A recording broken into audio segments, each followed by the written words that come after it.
Hey, everybody. Welcome to Odd and Untold, the podcast where we talk about all things strange and spooky. This week, I'm coming back with some Bigfoot stories. I haven't done any Bigfoot sightings in a couple of weeks. We had Halloween, and I did some UFO sightings in Massachusetts. So, some really cool episodes. But back to Bigfoot this week. I've gotten a lot of requests from my fans to do more Pennsylvania Bigfoot stories. And who am I to disappoint my fans? My parents, my friends, my teachers, my boss, my ex-wives. Sure.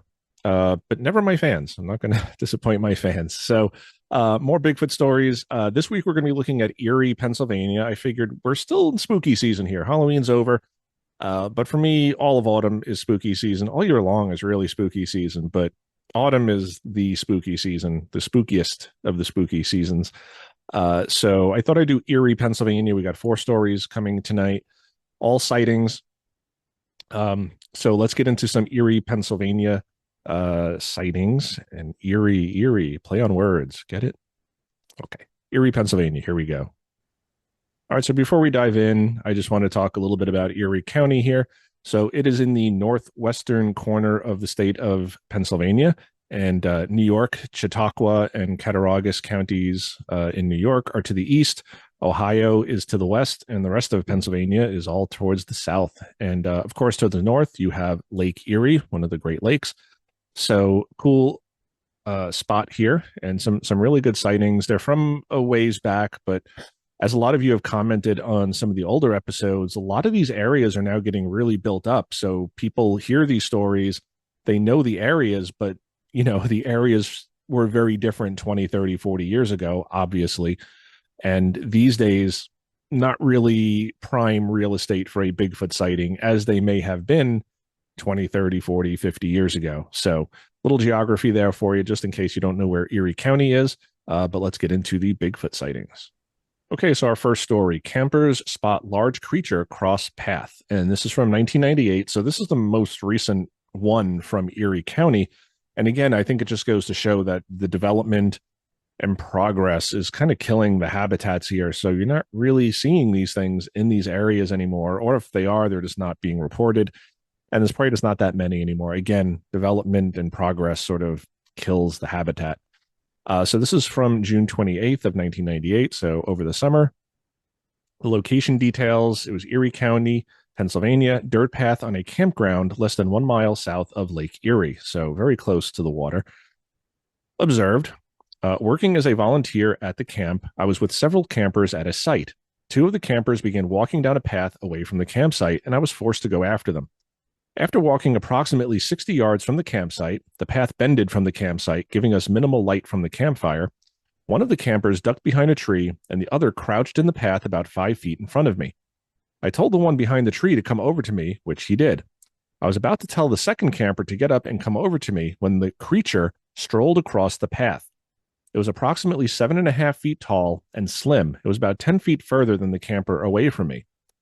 Losing sight of the creature due to the dark in the trees, I turned to the camper beside me and asked, "Did you see that?" When I was asking the camper, the second camper on the ground said, "There it is again." I personally did not see it the second time. The camper beside me said he didn't see anything, and I wrote the incident off as another staffer strolling the camp. The next day, I did further investigating, looking for footprints, etc., to see if I could see who was roaming around. There were no signs. I must admit I put a little effort into looking, though. I asked my co-counselor, Ted, if he had been roaming about or if he knew who had. Ted said, he was at the lodge at the time, that everyone was in bed, the non-counseling staff stay in the lodge in another cabin, and that it wasn't him. Upon hearing this, I then thought about the possibility of a Sasquatch. After this incident, I've regained my interest in cryptozoology as a hobby, which is limited since I now attend art school in downtown Pittsburgh. So the other witnesses were two campers and myself. I'm not giving the names of the kids or the campsite unless for serious investigation. So he may have given this info to the BFRO, but he's not putting it publicly. Under camp policy, I'm not supposed to give the names of campers for any reason. The environment, the trail runs along a ridge with a swamp, which becomes a pond further down the trail on the north side, and more swamp, though not as thick, on the south side. Fairly thick trees run the sides of the ridges. I know the near spot of the sighting, so he knows basically where it is. There's no follow-up investigation here. But a couple of interesting points. He's saying that this thing was 7.5 feet tall and slim. So it's not the typical big, bulky Sasquatch that we typically think of, but the height is about right, 7.5 feet tall. His initial reaction is maybe it was another camper. It sounds like it was kind of dark at this point. He can clearly see, he could see the other two campers that were with him, even though they were away from the fire. So he sees this tall person. The other camper sees it. Did you see that? There it is again. The other camper didn't see anything, but 2 out of the 3 did see something. And he does this follow up like, hey, who was out there running around at night? And his investigation leads him to the information that nobody else was out in the woods. Everybody was back at camp sleeping or in their bunks. So interesting encounter. He doesn't get a lot of detail, but he can tell it was really tall. So he maybe is thinking this is a very tall camper. But I think you would know if any of the other campers there. I mean, even if there's a lot of people there, you can, a 7.5 foot tall dude is going to stick out. So an interesting sighting. Also, that it was very slim, and we hear that in some of these East Coast sightings. Again, the Pacific Northwest, up in the mountains of the Adirondacks, you have the bulkier Sasquatch or Bigfoot, and down south and in some of these other areas where it's not as mountainous, they're slimmer. People say they look like a basketball player. They're tall but slim. They don't have that bulk. They don't need that bulk that a creature traversing mountains is going to need, because the area is a little bit more flat. And this is saying they're only a mile from the Lake Erie, so probably not terribly mountainous. So that makes sense. So not a lot of detail here, but enough to say this was probably a Bigfoot. It's not a bear. Definitely not a bear. It's a black bear standing and walking, which they don't do. It's still not going to be 7.5 feet tall, and it's probably not going to look slim. So possibly another camper, but he kind of ruled that out. A hunter. Again, hunter's probably going to have a vest on. They're going to have equipment with them. They're not going to present a slim profile. Even if it's a skinny hunter, they're going to have, all their gear on them. They're not going to present as a slim profile. So really interesting sighting for this one. All right, story number 2, teens encounter creature near Girard. And this is April of 1994. So in the spring, nearest town is Girard. And I'm probably pronouncing that wrong because Pennsylvania people, same with Massachusetts people. A lot of these towns are not pronounced the way they look. Lebanon is Lebanon, and Reading is Reading, and Reading is Reading. Lancaster is Lancaster. So I apologize if I'm mispronouncing it, but it looks like Girard. Observed. It was the spring of 1994, I believe, probably April. I was 15 years old. The incident happened at my friend's house in Girard, Pennsylvania. There was me and 4 of my friends. It was the weekend, and we were ready to camp out about a half mile away from my friend's house. He lived at the end of a dead-end road that ran right by Interstate 90. Girard is about 15 to 20 minutes from the Ohio border. Easy for me to say. We got all of our stuff back to camp and set up around 5 or 6 p.m. Our campsite was at the bottom of a ravine with a small creek running through the middle of it. It was right next to the highway, but down a little bit. The area was dense forest of deciduous mixed with pine. Around 12 p.m. or so, we split up into teams and started having a BB gun war across the ravine from each other. This was going on for probably a half hour or so. I was on the side of the ravine furthest from the highway with 2 of my friends, and my other 2 friends were on the other side shooting at us. So, right, very dangerous. I mean, you're shooting BBs at each other. But this is what kids did back then. Then I started to hear something moving through the woods behind us. It was pretty loud movement with dead fallen branches snapping and twigs breaking. I grew up out in the woods, and at the time was an avid hunter. I have seen lots of deer and other native animals in the area and never heard such a ruckus, not even from humans before. So the 3 of us sat there and listened for a while to this thing getting closer. We were all a little nervous about what the hell this thing could be. So when it continued, we called a truce over to the other side and joined our other 2 friends on the bank next to the highway. They said that they had been hearing the same noises and movement close to them. So with the 5 of us all huddled together with BB guns aimed, we waited for a little bit. The noises started up again really close this time, so we decided to shine our lights in the same direction on the count of 3. As soon as we turned on the lights, the only thing I really saw or paid attention to were these very large green glowing eyes. They were much bigger than a human's or a bear for that matter. I took a couple of shots at this thing in reaction. I don't know what a BB gun would have done, but it was pure instinct.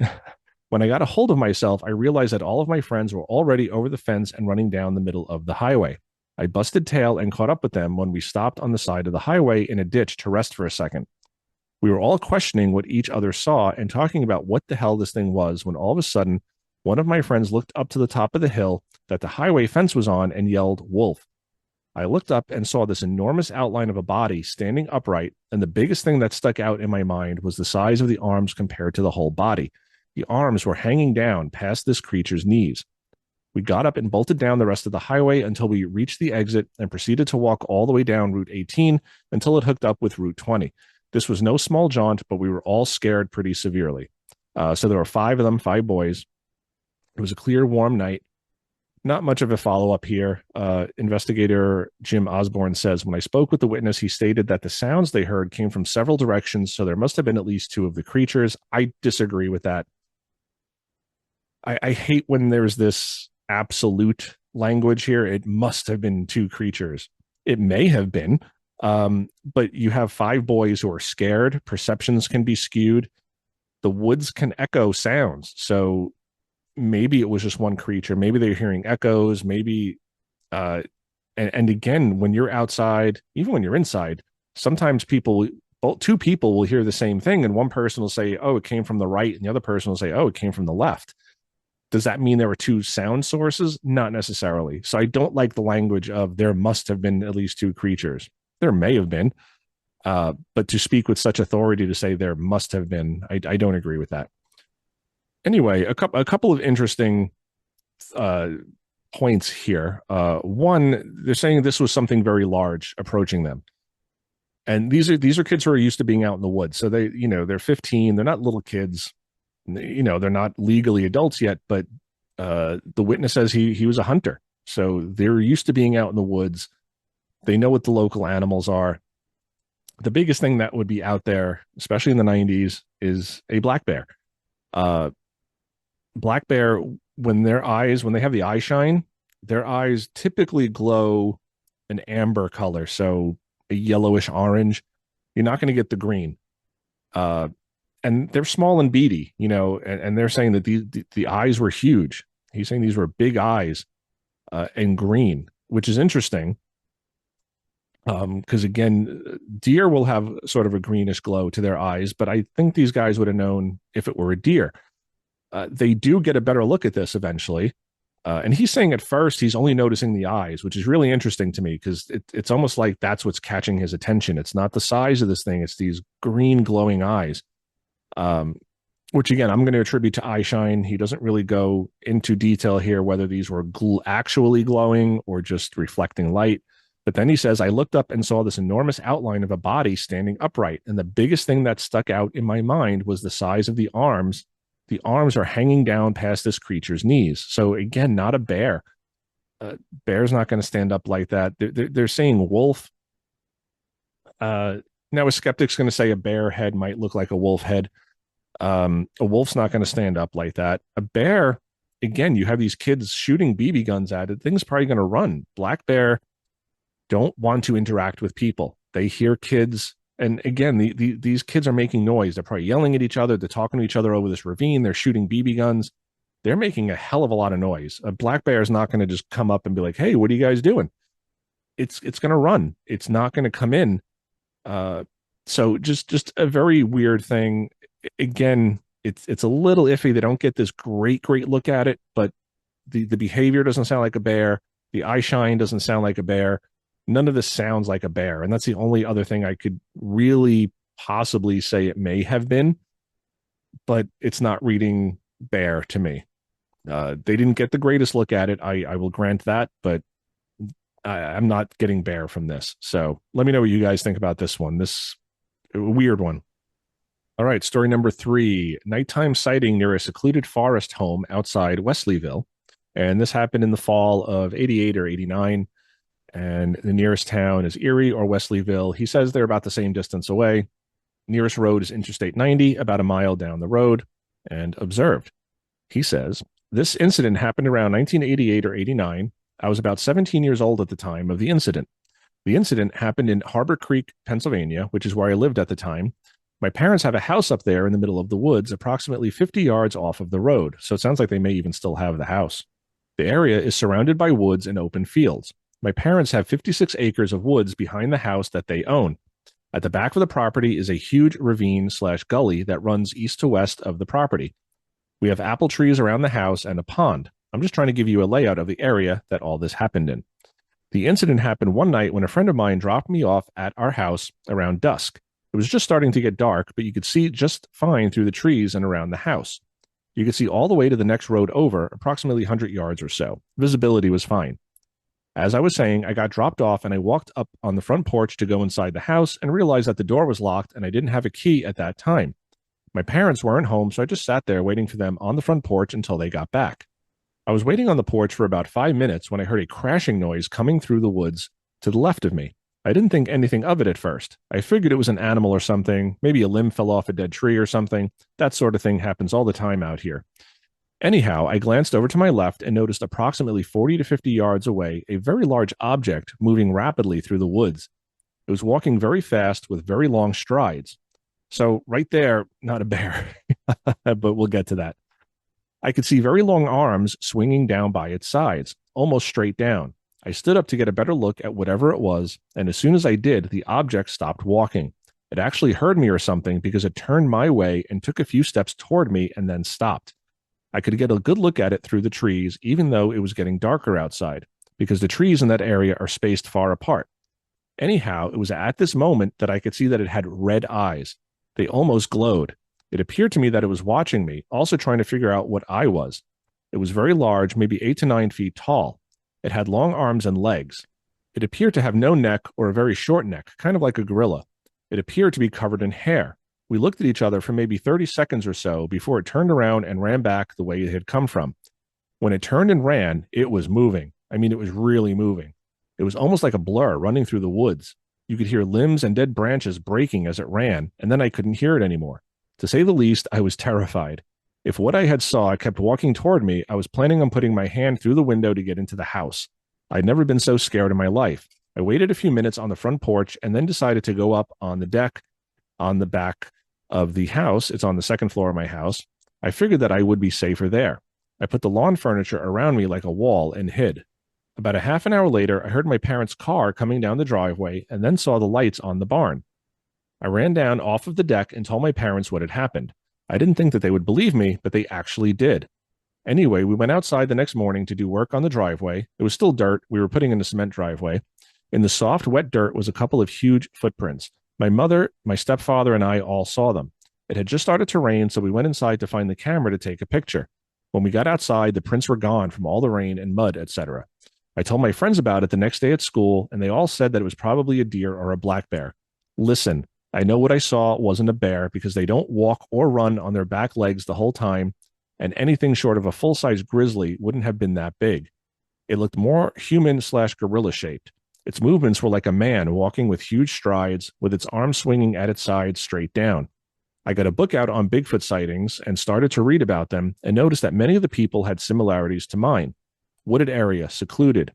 I also noticed that the Bigfoot was walking on the deer trail. I know because the next day I went down there and noticed that it was following the deer trail that crosses the street into a big field surrounded by nothing but woods. They also mentioned glowing eyes in a bunch of them. I know for a fact that these have to be true stories because I saw the glowing red eyes myself. I don't know if you believe me or not, but it doesn't really matter to me. I know what I saw, and I will never, ever forget it. I will always believe in them because I actually saw one. Also noticed, I seem to recall weird sounds at night for about 3 days or so after the incident. I can't recall what the sounds were like, just remember they seemed strange to me, shrieking moans or something. It could have been my mind working overtime after the incident. You have a tendency to notice things more when something strange like this happens to you. The Bigfoot did appear to be following a deer trail that was heading across the road. He says it was just him. He was just sitting on the porch, not drinking, in case you were wondering. Other stories. A friend of mine that is known for telling stories/lies once told me that the house that is closest to me on the side road had an experience with Bigfoot or something. I guess he was sitting on his couch or something and looked out his sliding glass door and saw a Bigfoot bending over and looking into the room at the man. I don't know if the story is true or not, but I'm just telling you what I heard. So he's saying the lighting conditions were just fine. He has 20/20 vision, if not better. It was around dusk.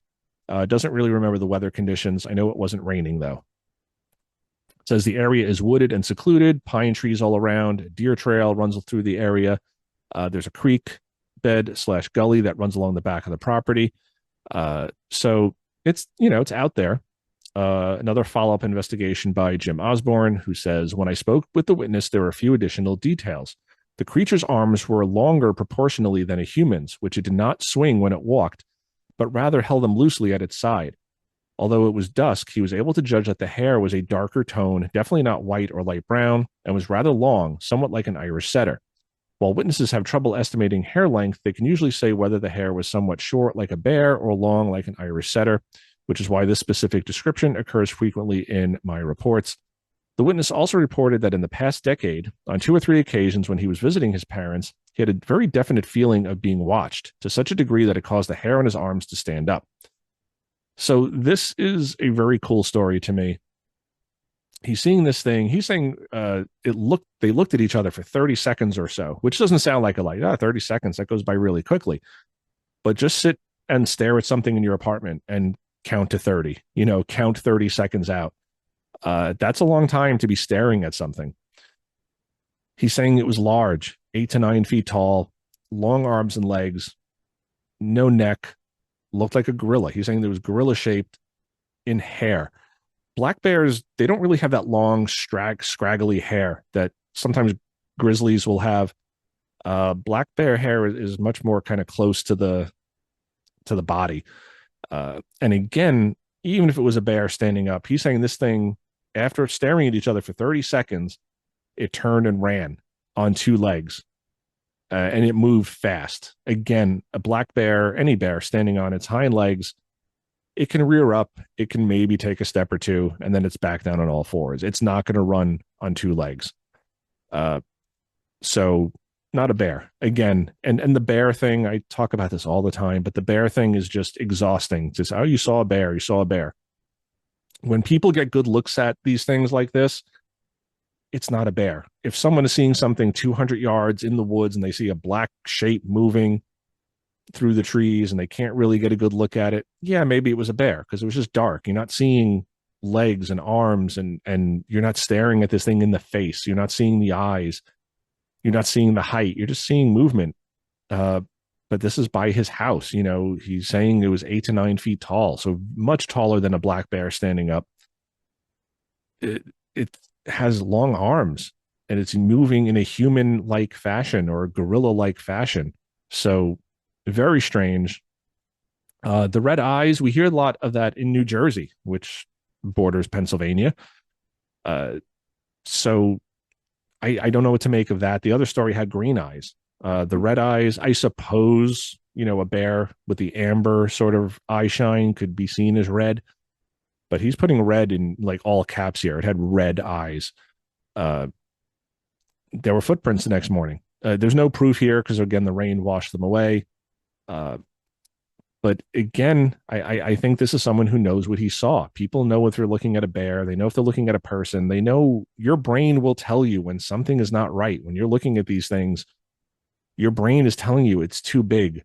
It's not a bear. It's not a person. What is this? So really interesting for me. He's also saying that it had dark hair. So he's getting a good enough look at it. Again, it's sort of twilight. It's dusk. He probably saw more of a silhouette at this point because there's still light out, but it probably wasn't illuminating this creature. But he got a good enough look at it to tell that it was dark in color. It had red eyes and it was human shaped and 8 to 9 feet tall. And again, even if your estimates are wrong, your mind will tell you this is bigger than an adult person. This is not a man.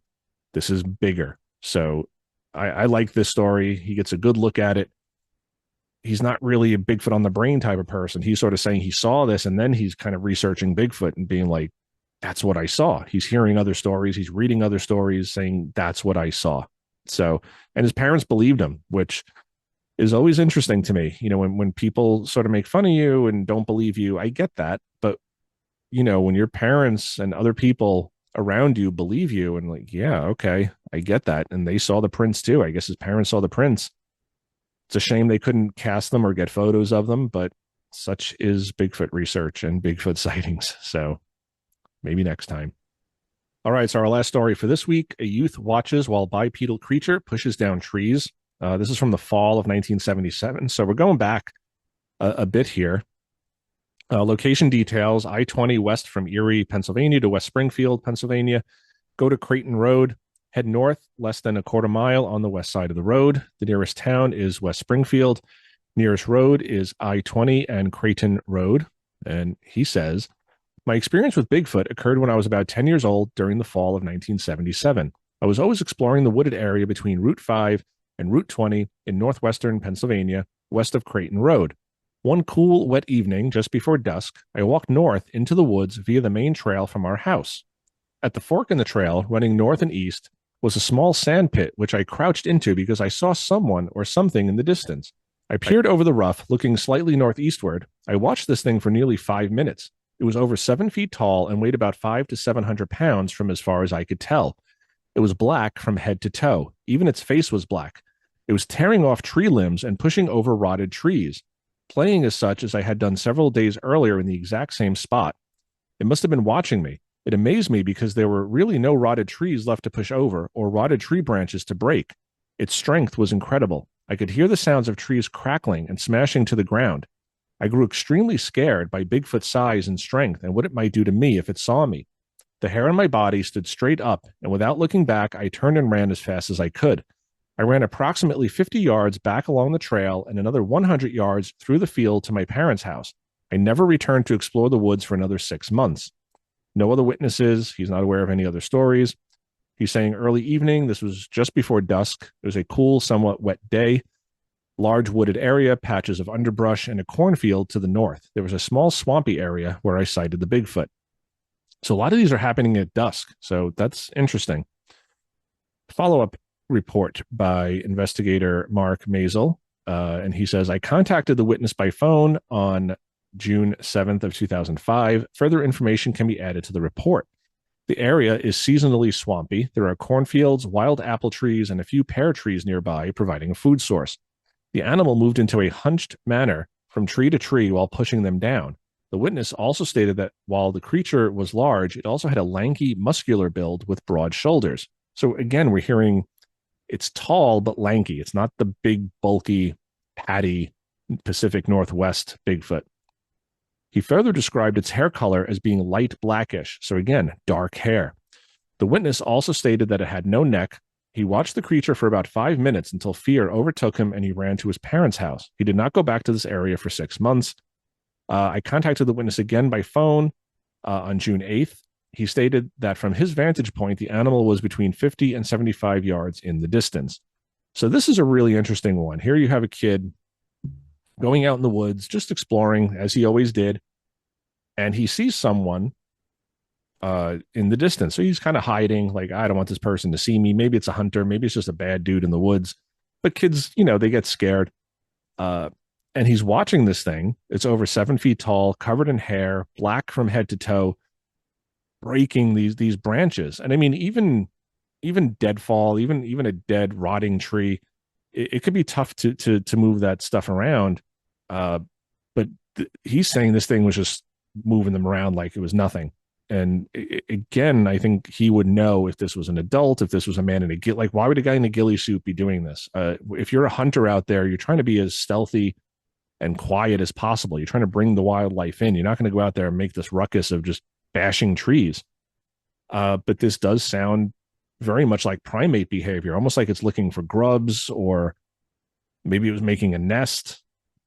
I don't know. It just doesn't sound like human behavior. Again, the weight estimates, I always feel like that's a little iffy. I think people can judge size better than weight. But again, over 7 feet tall, he probably knows what the average adult human male is size-wise, and this is over that. But he's terrified of the strength of this thing, that it's pushing trees over, it's breaking branches. Crazy. So weird behavior. Like I said, maybe looking for food, maybe trying to clear the area for something. But this doesn't strike me. Definitely not a bear. He's watching this thing for long enough. where it's not a fleeting glimpse where I saw a flash of black fur. So maybe a bear, maybe Bigfoot. He's watching this thing for long enough where he can tell that this is a Bigfoot. It's human shaped. It's using its arms to break branches and push over trees. It didn't see him. Luckily for him, God knows what would have happened if this thing did see him. So, and again, not going out in the woods for a long time, 6 months. And again, when you have people who are really into these things, their hobbies of hunting or fishing or camping, and when people give that up, they saw something that spooked them. I'm not saying it was definitely Bigfoot, but they saw something that was freaky enough and scary enough for them to say, I'm not going back. I'm not hunting anymore. I'm not camping anymore. I'm not going out playing there anymore. It's just weird. And not a bear, not something normal. This person saw something that freaked him out, that scared him enough where he didn't even venture out there for another 6 months. It was just like, nope, not doing it. So really interesting. All right, everybody. So there's 4 Bigfoot stories from Erie County, Pennsylvania. And want to know what you guys think about these stories. All sightings, some of them a little better than others. Some they're getting more detail than others. But eyes on the creature. And I don't think any of these really resemble a bear. Maybe the first story, you can maybe make a case for it being a bear, but I don't think so. I think all of these witnesses are seeing something strange. They're all scared. They're all being frightened by these things. It's not startled. Startled is, oh, I saw a bear. Oh my God. Oh, it's just a bear. Let me back up and move away. They're getting lengthy encounters with these things, long enough to know it's not a bear. Again, that first one, maybe, but bears don't have green eye shine. So right there, you kind of start questioning that. So yeah, so let me know what you guys think down below. If you have a Bigfoot story, if you want me to cover a certain area, if you've seen a ghost or a UFO or anything strange and spooky, shoot me an email, jason@oddanduntold.com, and I will be happy to speak with you and cover the area you want me to cover, or have you come on the show, or just recite your story on the show. Again, I'm doing this show because I got a lot of feedback for the Pennsylvania Bigfoot stuff. And, you know, when you guys ask me to do something, I do it. And I have a few more episodes coming up soon that have been special requested that I'm going to be doing. So be sure to check those out. In the meantime, everybody, question everything. I question all of these stories, not because I don't believe these people saw anything. And if you're watching at this point, you know that I think all of these people saw something unexplainable. I don't think any of these stories were bears. Even though the first one might have a case made for that, I still don't think it was a bear. So yeah, question everything, because we need to get to the bottom of this. We need to rule out any other possibilities before we zero in on the cryptozoological or the paranormal or it's a UFO. We have to eliminate those things before we say, yes, it was Bigfoot. But these 4 stories, I think these people saw strange things. So let me know what you guys think in the comments below. And until next time, everybody, embrace the weird, rock and roll.